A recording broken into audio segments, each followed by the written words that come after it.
Bueno, fue y sigue siendo la noticia política el desembarco de Máximo Pacheco, renunciando a su cargo de ministro de Energía para sumarse al equipo de pre-campaña de Ricardo Lagos para las presidenciales del 2017. Pero además sumó a otros profesionales y uno de ellos está con nosotros, justamente el urbanista, académico, además arquitecto, Iván Podugi. Muchas gracias por estar con nosotros. Gracias, Mónica, por la invitación. Bueno, es parte ahora de un equipo más amplio que incluye, entre otros, a Gloria Lafuente, que era la directora ejecutiva de la Fundación Chile 21, Enrique Rajevich, que estuvo postulando, pero tuvieron que bajarlo como para ser el sucesor de Ramiro Mendoza en la Contraloría, Dante Contreras, en fin. Primero la pregunta es, ¿cómo surge esta invitación y cuándo? ¿Hace cuánto tiempo el expresidente le dice que quiere sumarlo a su equipo? Hace un buen tiempo he tenido conversación, el expresidente había leído algunas cosas que yo he escrito, nos juntamos un par de veces. A mí me impresionó mucho una exposición que él hizo, creo que fue en Icare, donde habló de los 6 desafíos que tenía el país. Uno de ellos era las ciudades, que es mi tema, la infraestructura, la demografía, y por lo tanto a raíz de eso me interesé en poder conocerlo y pimponeamos las ideas que él tenía, algunas que se reflejaron en el libro, y desde ahí yo te diría que ha partido de esto que es muy motivante para mí, al menos. ¿Y hace cuánto tiempo formalmente lo invitan a ser parte del equipo de pre-campaña? No, esto es muy reciente. Lo que pasa es que yo diría que el hito fue la presentación del libro. El presidente me invita a leer el libro. Además, habíamos, como te he dicho, tenido alguna interacción con eso.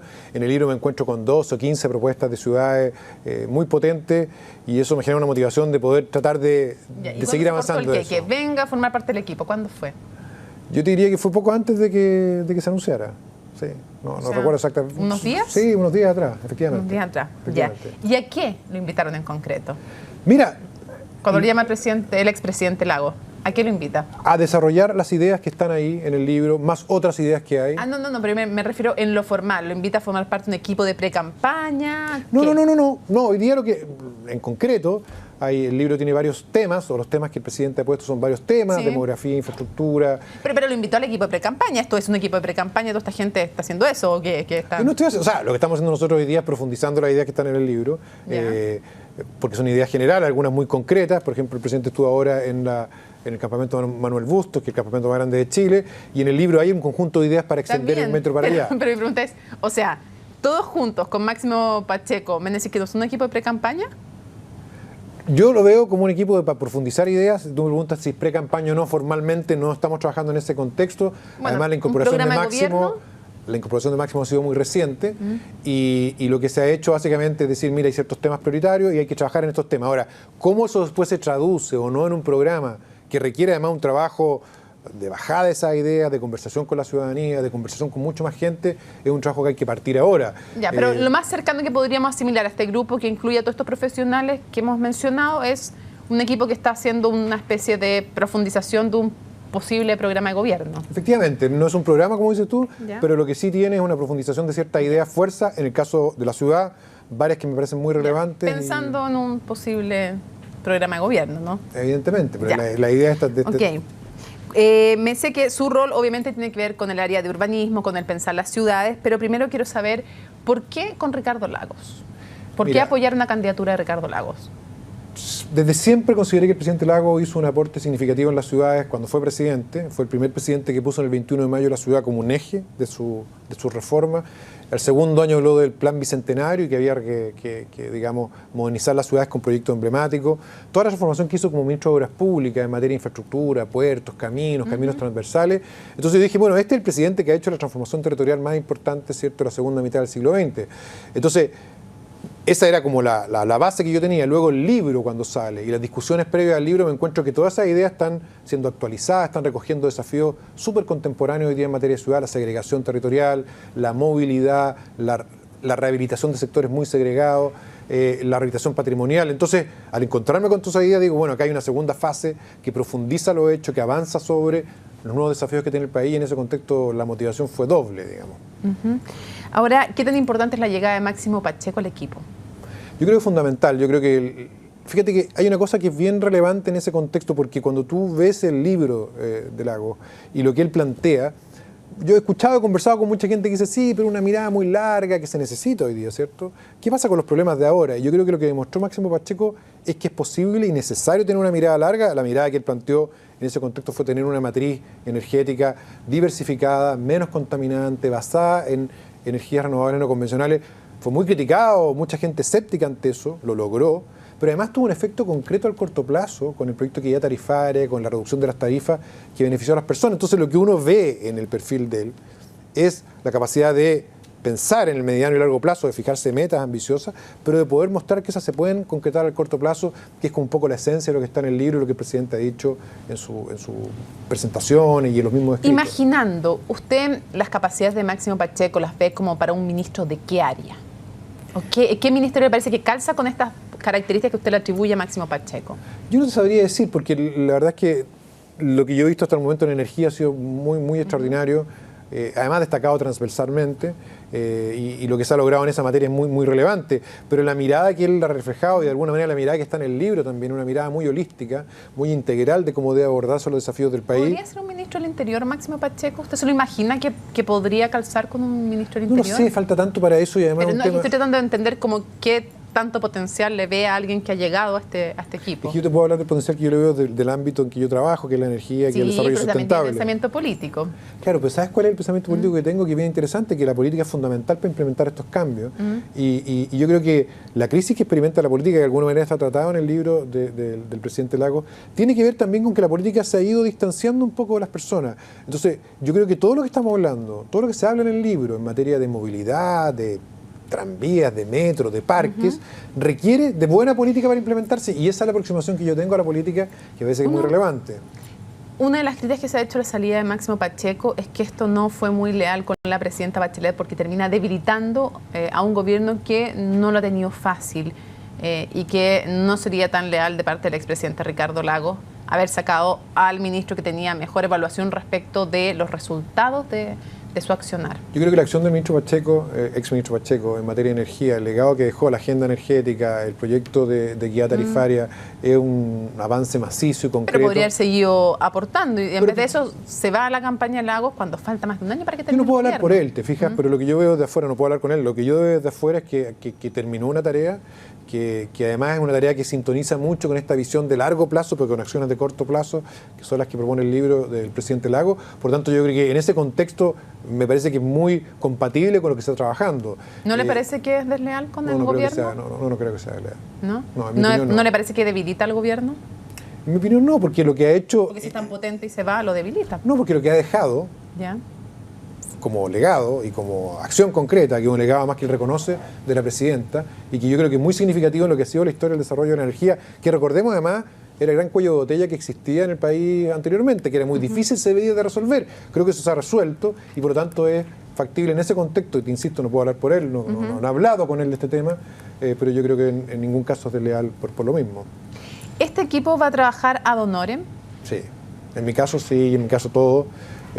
Lo que ha sido hasta el momento ha sido eso, y yo creo que la motivación nuestra, al menos la mía, es poder encontrarme primero con una persona que en su gobierno hizo cuestiones que para el tema que a mí me interesa, que es la ciudad y el territorio, son muy relevantes, y la motivación entonces en ese contexto es muy fuerte para poder seguir avanzando en eso. Ok, como se lo pregunto porque tiene que ver con una de las grandes polémicas que enfrentó y que sigue enfrentando, porque está en la justicia, la presidenta Bachelet, el financiamiento de la pre-campaña y las acusaciones que hay de que se hizo a través de forma irregular, al menos la investigación que se está haciendo, y con aporte o no de SQM, y si esto fue legal o no.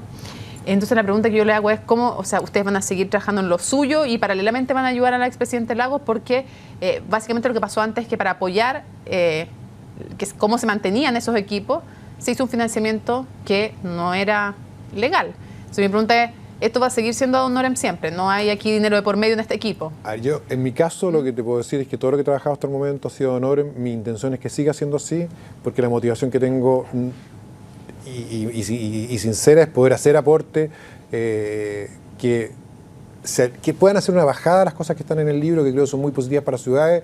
Creo que eso es incentivo suficiente. Yo tengo mi oficina, trabajo con más gente, tengo socios, por lo tanto no requiero financiamiento externo para poder, digamos, aportar en esto que me motiva mucho más incluso que la oficina. ¿Le complica el tema del financiamiento y la relación que quedó tan patente entre el dinero y la política? Yo creo que complica, sin duda que complica. Y la manera de descomplicarla o de salir de de esa mala experiencia, creo que es relevando el rol final que tiene la política, que creo que se ha perdido un poco de vista, que es servir de puente entre las aspiraciones de las personas y las soluciones que se hacen desde el Estado. En la ciudad, todos los cambios relevantes que tú tienes que hacer, en Santiago, en Concepción, en Valparaíso, en Viña, se tienen que hacer desde el Estado fuertemente. Y la política debe ponerse en línea con esos desafíos. Por lo tanto, yo creo que la mejor manera de recuperar la confianza en la política, yo creo además totalmente necesaria para hacer los cambios que estamos hablando, es que esa política se alinee con estas ideas, fuerza que están en el libro y en otros ámbitos y que tienen directo impacto en la ciudadanía. ¿Tiene que haber un cortafuego importante entre el dinero y la política? Yo creo que sí. Yo creo que sí, yo creo que las motivaciones que están hoy día, a raíz de todo lo que ha pasado y además, pero no solo lo que ha pasado recientemente, que está en la contingencia, pero también con la idea, te insisto, de poder darle más valor a la política y recobrar su sentido original, de que esa política pueda estar alineada con los proyectos que hay acá, que uno pueda hacer el esfuerzo que haga en el ámbito ad honorem o pro bono, hasta donde se pueda, y luego existirán canales más formales ya en el marco de la nueva ley para poder, digamos, concretar eso y poder desarrollarlo más. ¿Por qué cree que Ricardo Lagos, porque me imagino que lo cree, si no, no lo estaría apoyando, ¿por qué cree que Ricardo Lagos podría ser un mejor presidente que Alejandro Guillé, por ejemplo? Primero porque siempre consideré que fue un muy buen presidente para las ciudades, porque el legado que dejó en materia de ciudades, en infraestructura, en parques, en bordes costeros me pareció notable. En segundo lugar porque, hay que decirlo, la discusión que hemos visto ahora de ideas de país, de ideas de futuro, el presidente Lagos el que ha puesto por lo menos 6 o 7 ideas en el ámbito que me compete a mí y otras 20 más en el libro. Yo no he escuchado lo mismo de otros candidatos. ¿De Alejandro Guillé, por ejemplo? No lo he escuchado. Yo he visto algunas declaraciones de él respecto a la descentralización, creo que le da mucha importancia, pero más allá de los titulares no he podido ver contenidos con la profundidad de los que tiene el presidente Lagos. ¿Le parece que tiene más contenidos el expresidente Ricardo Lagos que Alejandro Guillé? En lo que está escrito indudablemente, en los temas que a mí me convocan indudablemente, en infraestructura, en movilidad, en parque, en áreas verdes, en segregación. ¿Y en otros temas, en temas políticos en general también? Es que no es tanto... Porque un presidente en el fondo es presidente de todas las áreas, salud, educación, descentralización, urbanismo. Por supuesto, pero yo, la política entendiéndola desde el ámbito que yo manejo, que es la política territorial y urbana, me parece que lo que hizo en su gobierno, lo que está hoy día sembrado en el libro como idea, apunta a los desafíos que tiene el país hoy día y creo que, y debo decirlo, incluso en diputados o parlamentarios jóvenes, que pareciera que debieran renovar la política con su idea, uno escucha más ideas de los 60 y 70 y más ideas nuevas en lo que señala el presidente Lagos, por ejemplo. ¿A quiénes se refiere? ¿Ah? ¿A quiénes se refiere? ¿A qué político me refiero con eso? Bueno, político que uno escuchaba al diputado Jackson, por ejemplo, que decía que el sesgo del gobierno del presidente Lagos fue la privatización o fue un gobierno neoliberal, lo ha dicho otras veces. Al menos lo que me corresponde a mí, lo que hizo Lagos es lo más lejos de lo neoliberal, por ejemplo, en concesiones. Pero en educación. Se modernizó toda la infraestructura, en lo que me compete a mí. Sí, no, por eso digo, pero es que también, es que Giorgio Jackson también lo hice, por ejemplo, respecto a educación. Sí, pero cuando se refiere a la privatización, porque la educación no se privatizó, hay bienes públicos que según él se privatizaron, o según gente que piensa en esa línea. Lo que yo veo al menos que en materia de infraestructura, lo que se hizo fue arrendar la infraestructura. Ok, pero más allá de algo me interesa lo que usted decía recién, que hay diputados jóvenes que usted los ve con un discurso más de los 60 o 70 y más renovador al Lagos. Nombró a Giorgio Jackson, ¿también se estaba refiriendo, por ejemplo, a Gabriel Boric? No, yo creo que Gabriel Boric ha tenido... ¿Sabes lo que pasa? Es que la diferencia creo que está en las propuestas que se hacen en los territorios. Eso es lo que a mí me convoca. Por ejemplo, a mí me cuesta ver propuestas de muchos diputados que supone que están en la vanguardia respecto a sus territorios, a sus barrios, a los problemas que afectan a la calidad de vida de las personas en materia de movilidad, en materia de segregación. El caso Boric, yo creo que es distinto. Boric he escuchado planteamientos que ha hecho en Punta Arenas y creo que hay un matiz ahí. Pero lo que es importante hoy día, yo creo, es que en las ideas es donde se va a ver lo contemporáneo. Y en este debate del carné me parece que uno se pierde de vista eso y a mí lo que motiva al menos de estar participando con el presidente Lagos es que las ideas que están ahí son ideas de futuro y que apuntan a los problemas que hoy día las ciudades tienen y no las que tenían hace 40 años, 50 años. Ian Puduggi, muchísimas gracias por acompañarnos en CNN Chile, que esté muy bien. Gracias por la invitación. Y nos vamos rápidamente